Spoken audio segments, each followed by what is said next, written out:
अहमदनगर जिल्हा मराठा विद्याप्रसारक समाज संचलित रेसिडेन्शियल माध्यमिक व उच्च माध्यमिक विद्यालय अहमदनगर येथे मी प्राध्यापिका श्रीमती सानप S.A.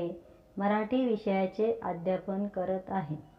मागील ऑनलाईन तासिकेला आपण इयत्ता 11वीतील व्याकरण घटकातील शब्दशक्ती म्हणजे काय हे अभ्यासले। शब्दशक्ती म्हणजे शब्दाच्या अंगी मूळ अर्थाव्यतिरिक्त वेगळा असा अर्थ प्रकट करण्याचे शब्दाचे सामर्थ्य होय। शब्दशक्तीचे 3 प्रकार पडतात: अभिधा, लक्षणा आणि व्यंजना। मागील तासिकेला आपण अभिधा शब्दशक्ती अभ्यासली। अभिधा म्हणजे एखादा शब्द उच्चारल्याबरोबर त्याचा शब्दशः सरळ व रूढ अर्थ लक्षात येतो। दुसरी शब्दशक्ती अभ्यासली ती म्हणजे लक्षणा। लक्षणा म्हणजे एखादा शब्द उच्चारल्याबरोबर त्याच्याशी सुसंगत असा दुसरा अर्थ आपल्याला समजून घ्यावा लागतो। विद्यार्थी मित्रांनो, आजच्या ह्या तासिकेला आपण शब्दाची तिसरी शक्ती व्यंजना अभ्यासणार आहोत। मग व्यंजना शब्दशक्ती म्हणजे काय? तर व्यंजना शब्दशक्ती म्हणजे शब्दाच्या मूळ अर्थाला बाधा न आणता वेगळा अर्थ व्यक्त करण्याची शब्दाची जी शक्ती असते तिला व्यंजना शक्ती म्हणतात। आता लक्षात घ्या, लक्षणा शक्तीत मूळ अर्थ बाजूला जातो, संदर्भाने दुसरा अर्थ येतो, तर व्यंजना शक्तीत मूळ अर्थाला बाधा येत नाही, मूळ अर्थ तसाच राहतो, त्याला साजेसा दुसरा अर्थ व्यक्त होतो, त्याला व्यंजना शक्ती म्हणतात। कवी आपले काव्य प्रभावीपणे करण्यासाठी व्यंजना शक्तीचा वापर करतात। या शक्तीतून प्रकट होणाऱ्या अर्थाला व्यंग्यार्थ म्हणतात। व्यंग्यार्थ म्हणजेच वेगळा अर्थ, म्हणजेच शब्द तोच पण अर्थ दुसरा असतो। आता व्यंजना शब्दशक्ती म्हणजे काय ते आपण पुढील उदाहरणांच्या साहाय्याने पाहू। पहिले उदाहरण बघा, समाजात असले दृष्ट साप ठेचून काढले पाहिजे। या उदाहरणात सापचा शब्दशः अर्थ घेतला तर सरपटणारा प्राणी, विषारी प्राणी एवढाच निघतो, परंतु येथे दृष्ट सापचा दुसरा अर्थ दृष्ट माणसे असा सुसंगत वेगळा अर्थ घ्यावा लागतो। याचा अर्थ येथे मूळ अर्थाऐवजी दुसरा अर्थ समर्पक ठरतो। व्यंजना शक्तीच्या साहाय्याने सूचित होणाऱ्या अर्थाला व्यंग्यार्थ म्हणतात। पुढील दुसरे उदाहरण पहा। आजकाल समाजात लांडग्यांचाच वावर अधिक आहे। आता ह्या उदाहरणात आजकाल समाजात लांडग्यांचा वावर अधिक आहे हा एक अर्थ निघतो, परंतु त्याचबरोबर लांडगे म्हणजे जंगलात असणारे, लांडगे म्हणजे धूर्त स्वभावाची, लांडग्यांचा जो स्वभाव आहे तो धूर्त, अशी धूर्त स्वभावाची माणसे समाजात वाढलेली आहे असे येथे म्हणावयाचे आहे। तिसरे उदाहरण बघा, भुंकणारे कुत्रे चावत नसतात। हे वाक्य उच्चारल्यानंतर याचा शब्दशः अर्थ भुंकणारे कुत्रे चावत नसतात असा न घेता येथे जे बडबड करतात ते काही करू शकत नाही असा साजेसा दुसरा अर्थ घेतला जातो। पुढील चौथे उदाहरण बघा, मी त्या प्रसंगामधून धडा घेतला।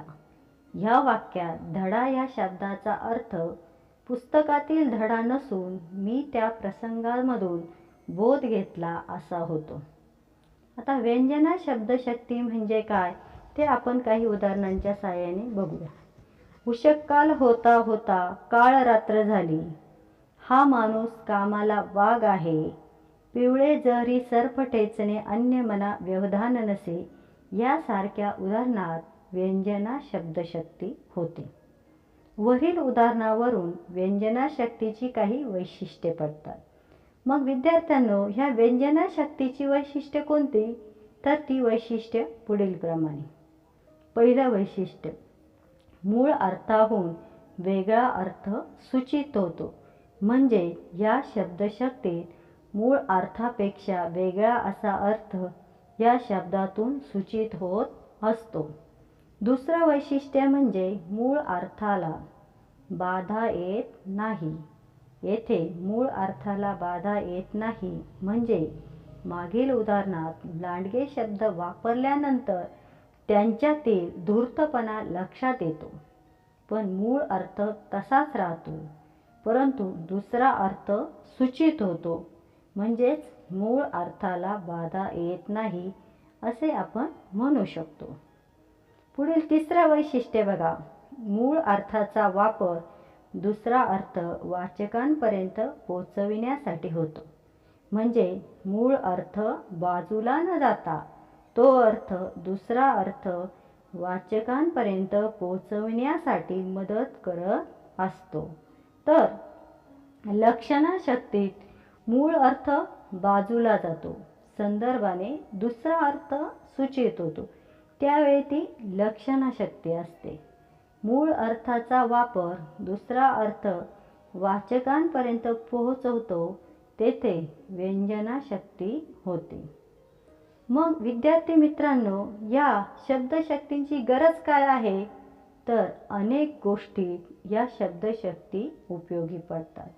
मग कोणकोणत्या गोष्टीत या शब्दशक्ती उपयोगी पडतात ते पुढील प्रमाणे. पहिला उपयोग, ललित वाङ्मयात अनुभवांचे दर्शन घडवण्यासाठी. दुसरा उपयोग, ज्ञान देण्याबरोबरच कवींचा, लेखकांचा अनुभव सांगण्यासाठी. तिसरा उपयोग, लेखक, कवी यांना शब्दांच्या पलीकडचा भाव व्यक्त करण्यासाठी. चौथा उपयोग, मूळ भावार्थाशी संलग्न अर्थ व्यक्त करण्यासाठी. पाचवा उपयोग, लेखकाच्या किंवा कवींच्या भावछटा व्यक्त करण्यासाठी. सहावा उपयोग, काव्यात व्यंग्यार्थामुळे सूचकता व परिणामकारकता साधण्यासाठी. अशा प्रकारे ह्या शब्दशक्तींचे वेगवेगळे उपयोग आपल्याला सांगता येतील. आता पुढील तक्त्याच्या साहाय्याने अभिधा, लक्षणा आणि व्यंजना या शब्दशक्तीतील फरक आपण अभ्यासू. या तक्त्यामध्ये एकच शब्द परंतु तो वेगवेगळ्या अर्थाने वापरल्यास त्याचा अर्थ कसा बदलतो तो पुढील तक्त्यात पाहू. पहिला तक्ता, अभिधा, लक्षणा, व्यंजना. अभिधेमध्ये पहिलं उदाहरण, राम एक राजा होता. राम एक राजा, एक व्यक्ती असे लक्षात येते. दुसरं, लक्षणामध्ये यात काही राम नाही, या गोष्टीत काही तथ्य नाही असा अर्थ होतो, म्हणून तेथे लक्षणा शब्दशक्ती होते. व्यंजना शब्दशक्तीत त्याने राम म्हटले म्हणजेच राम म्हणणे म्हणजे मरण पावणे असा अर्थ होतो, म्हणून तेथे व्यंजना शब्दशक्ती होते. पुढील दुसरे उदाहरण बघा, तलावात भरपूर पाणी आहे. येथे अभिधा शब्दशक्ती होते. त्याच्या डोळ्यातील पाणी आटले. डोळ्यातील पाणी आटणे म्हणजे दुःखाची तीव्रता कमी होणे. येथे लक्षणा शब्दशक्ती होते. लात मारेल तेथे पाणी काढेल म्हणजेच एक वेगळा उत्साह दाखवणे असा अर्थ सूचित होतो, तेथे व्यंजना शब्दशक्ती होते. पुढील तिसरे उदाहरण बघा, ही वाट डोंगरगावची आहे.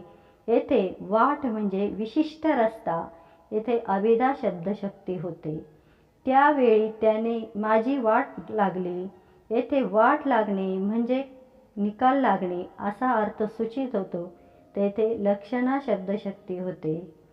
आपण आपली वाट निर्माण करावी. येथे वाट निर्माण करावी म्हणजेच मार्ग शोधणे असा अर्थ सूचित होतो, म्हणून व्यंजना शब्दशक्ती होते.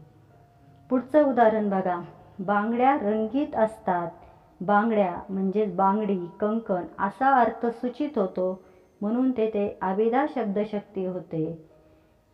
पानिपतवर 1,25,00,000 बांगडी फुटली. बांगडी फुटणे म्हणजेच वैधव्य येणे, विधवा होणे, हानी होणे असा अर्थ सूचित होतो, म्हणून तेथे लक्षणा शब्दशक्ती होते.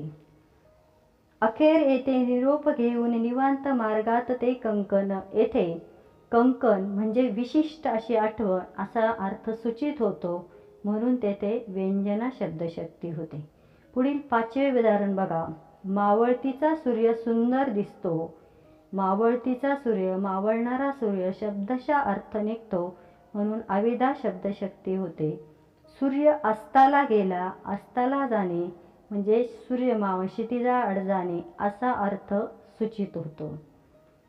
त्याच्या जीवनाचा सूर्य अस्ताला गेला. जीवनाचा सूर्य अस्ताला जाणे म्हणजेच प्राणज्योत मालवणे असा अर्थ सूचित होतो, म्हणून तेथे व्यंजना शब्दशक्ती होते. वरील तक्त्याच्या साहाय्याने आपण अभिधा, लक्षणा, व्यंजना या शब्दशक्तीतील फरक अभ्यासला. आता पुन्हा एकदा ह्या तिन्ही शब्दशक्ती बघा. अभिधा म्हणजे शब्दशः अर्थ घेतला जातो. लक्षणा म्हणजे सुसंगत दुसरा अर्थ घेतला जातो. तर व्यंजना म्हणजे मूळ अर्थाला बाधा न आणता दुसरा अर्थ सूचित होतो, तेथे व्यंजना शब्दशक्ती होते. या शब्दशक्तींचा उपयोग तुम्हाला इयत्ता 11वीच्या अभ्यासक्रमाबरोबरच MPSC परीक्षांसाठी सुद्धा होत असतो, म्हणून त्याचा व्यवस्थित अभ्यास करा. आता पुढील कृती सोडवा. धन्यवाद.